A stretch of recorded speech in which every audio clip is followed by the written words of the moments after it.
नमस्कार बंधुरा उमा फूड किचेनेर आरो एकटी नतून पर्वे आपनादेर सबाइके स्वागत। आज आमी आपनादेर तैरी करे देखाबो एकटी स्पेशल मशला दिए दुर्दान्त एकटी आचारेर रेसिपि, जेटा कि एई आचार तैरी करार पद्धतिओ खूबই सहज एबं एई आचारटी आपनारा बछरेर पर बछर संरक्षण करे रेखे दिते पारेन। एर आगे आमी एई चैनेले जा जा आचारेर रेसिपि आपनादेर संगे शेयर करेछि, आपनारा प्रत्येकटा आचारेर रेसिपि खूबই पछन्द करेछेन। आशा करी आपनादेर आजकेर एई रेसिपिओ खूबই भालो लागबे। तो आमेर आचार तैरी करते सबार प्रथमे आमादेर जेटी प्रयोजन सेटी होच्छे काँचा आम।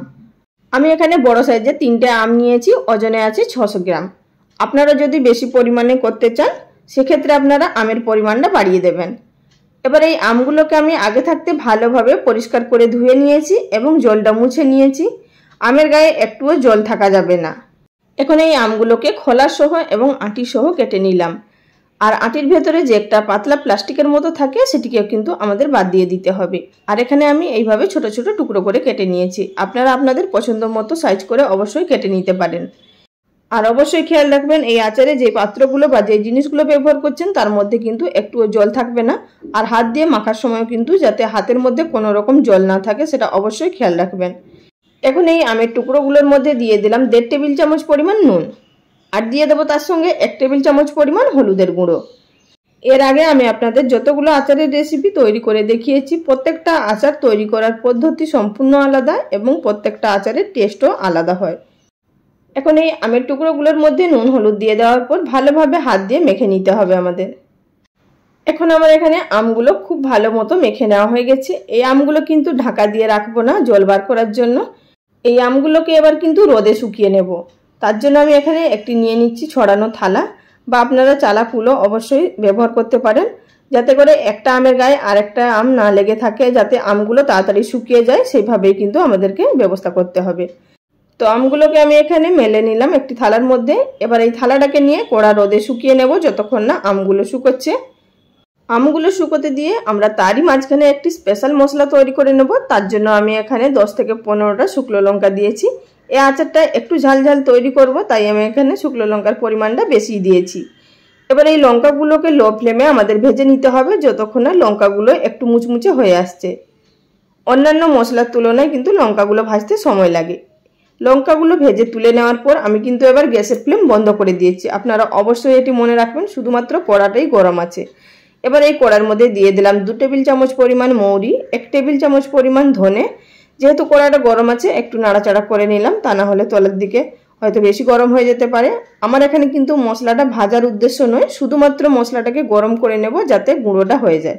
মশলাটা কিন্তু কাঁচাই ব্যবহার করব। আর যদি আপনারা রোদে দিতে চান তাহলে কিন্তু আর ভাজার প্রয়োজন নেই, মশলাগুলোকে রোদে দিয়ে দেবেন তারপরে গুঁড়ো করে নিতে হবে। এখন দিয়ে দিয়েছি 1 টেবিল চামচ পরিমাণ গোটা জিরে, দিলাম 1 টেবিল চামচ পরিমাণ হলুদ সরষে, দিলাম 2 টেবিল চামচ পরিমাণ কালো সরষে আর দিলাম 1 টিস্পুন পরিমাণ 5 ফোড়ন। অবশ্যই এই মশলাগুলো ব্যবহার করবেন, এছাড়া কিন্তু আমাদের আর আলাদা কোনো মশলার প্রয়োজন নেই। এবার এই মশলাগুলোকে খুব ভালোভাবে নাড়াচাড়া করে নেব। তবে কিন্তু আবারও বলে দিচ্ছি গ্যাসের ফ্লেম বন্ধ আছে, শুধুমাত্র গরম কড়াতেই আমি নেড়ে নিচ্ছি। এই মশলাটাকে এবার গুঁড়ো করে নেওয়ার পালা। এখানে ঠান্ডা করার প্রয়োজন নেই, কারণ মশলাটা শুধুমাত্র গরম হয়েছে। এবার আপনাদের দেখিয়ে দিচ্ছি যে আমগুলো আমি রোদে শুকিয়েছিলাম সেই আমগুলো কিন্তু খুব ভালোভাবে শুকিয়ে গেছে। তবে কিন্তু এই আমগুলো শুকোতে আমার 2 দিন সময় লেগেছে। তার কারণ রোদটা একটু হালকা ছিল, মানে কড়া রোদ ছিল না। আর যদি কড়া রোদ থাকে তাহলে একদিনেই আমগুলো শুকিয়ে যাবে। আর দেখুন আমি এদিকে মশলাটাও গুঁড়ো করে নিয়েছি। আর মশলাটা কিন্তু অবশ্যই আমাদের একটু দানা ভাব রেখে গুঁড়ো করতে হবে, একদম পাউডার করা যাবে না। তবে এই মশলার সাথে আমি লঙ্কাগুলো দিয়ে একসঙ্গে গুঁড়ো করে নিয়েছি, কিন্তু লঙ্কাগুলো গুঁড়ো করার আগে লঙ্কার যে মোটাটা সেটিকে আমাদের ফেলে দিতে হবে।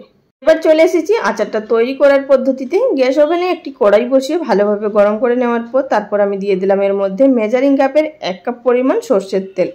আর আপনাদের বাড়িতে থাকা যদি রেগুলার চায়ের কাপে নেন আপনারা সেখানে 2 কাপ পরিমাণ তেল নেবেন। এখন তেলটা ভালোভাবে গরম হয়ে যাওয়ার পর দিয়ে দিলাম এর মধ্যে 1 টিস্পুন পরিমাণ 5 ফোড়ন। দিয়ে দিচ্ছি এর মধ্যে আরও 5 থেকে 6টা শুকনো লঙ্কা। আপনারা চাইলে শুকনো লঙ্কাটা দিতে পারেন বা বাদ দিতে পারেন বা একটু কমিয়ে বাড়িয়ে নিতে পারেন। এবার এই শুকনো লঙ্কা এবং 5 ফোড়ন থেকে যখনই একটা সুন্দর গন্ধ বেরোতে শুরু করবে সেই পর্যায়ে আমি এর মধ্যে অ্যাড করে দিচ্ছি 2 টেবিল চামচ পরিমাণ নুন। নুনটা আমি এই কারণে আগে ভেজে নিইনি, কারণ এই গরম তেলের মধ্যে নুনটা দেব। এবার দিয়ে দেব 2 টেবিল চামচ পরিমাণ চিনি। এই চিনিটা দেওয়ার কারণে হালকা মিষ্টি ভাব থাকবে এবং টক ঝালও খুব ভালো লাগবে, যেহেতু লঙ্কার পরিমাণটাও বেশি দিয়েছি। এবং নুনের পরিমাণ তো আচারের মধ্যে বেশি থাকেই। এবার এড করে দিলাম এর মধ্যে 2 টেবিল চামচ পরিমাণ হলুদের গুঁড়ো, আর দিয়ে দেবো এর মধ্যে 1 টেবিল চামচ পরিমাণ Kashmiri red chilli powder. Kashmiri red chilli পাউডারটা ব্যবহার করলাম এটি কালারের জন্য, আপনারা না চাইলে নাও দিতে পারেন, তাতে কিন্তু আচারের টেস্টের কোনো পরিবর্তন হবে না, শুধু দেখতেই ভালো লাগবে। এবার এর মধ্যে এড করে দিচ্ছি 1/2 টিস্পুন পরিমাণ হিংটা অবশ্যই দেবেন, এতে করে আচারের টেস্ট এবং ফ্লেভার খুবই ভালো আসবে। আবারও এটিকে নাড়াচাড়া করে মিশিয়ে নেব। এখন গ্যাসের ফ্লেম বন্ধ করে দেব, আর তার মধ্যে দিয়ে দিলাম 2 টেবিল চামচ পরিমাণ ভিনিগার। ভিনিগারটা দেওয়ার কারণে আচারটা অনেক দিন ধরে সংরক্ষণ করতে সাহায্য করে। আর এই পর্যায়ে আমি দিয়ে দিলাম আগে থাকতে ভেজে রাখা সেই স্পেশাল মশলা। তবে কিন্তু বন্ধুরা এই পর্যায়ে গ্যাসের ফ্লেম বন্ধই থাকবে, শুধুমাত্র তেলটাই গরম থাকবে। ফুটন্ত গরম তেলের মধ্যে কিন্তু এই মশলা দেওয়া যাবে না। যেহেতু আমি এখানে কাঁচা মশলা ব্যবহার করেছি, তাই এই তেলের মধ্যে দেওয়ার সাথে সাথেই খুব সুন্দর একটি গন্ধ বেরিয়েছে। মশলাটাও তেলের সঙ্গে ভালোভাবে মিশিয়ে নেওয়ার পর দিয়ে দিলাম এবার আগে থাকতে কেটে রাখা আমের টুকরোগুলো। আমের টুকরোগুলো দিয়ে খুব ভালোভাবে নাড়াচাড়া করে আবারও মিশিয়ে নিতে হবে আমাদের। আবারও বলে দিচ্ছি, এখানে কিন্তু গ্যাসের ফ্লেম বন্ধ থাকা অবস্থাতেই এটি করতে হবে। ফুটন্ত গরম তেলে একদমই করতে যাবেন না, তা না হলে কিন্তু আচারটা তেতো হয়ে যাবে, এই মশলাগুলো নষ্ট হয়ে যাবে। আমি যেই পদ্ধতিতে দেখালাম বা যেইভাবে আপনাদের তৈরি করে দেখিয়েছি, আপনারা সেম ঠিক সেইভাবেই তৈরি করবেন। আপনাদের আচারটা একবারে পারফেক্ট তৈরি হবে এবং খেতেও দুর্দান্ত লাগবে। এবার আচারটা তৈরি করে নেওয়ার পর আমি এখানে একটি বয়ামের মধ্যে ভরে নিচ্ছি। তবে কিন্তু যে জারটা আপনারা আগে থাকতে ব্যবহার করবেন সেটিকেও ভালোভাবে ধুয়ে নিয়ে রোদের মধ্যে শুকিয়ে নেবেন, যাতে ওই জারের মধ্যেও একটুও জল ভাব না থাকে।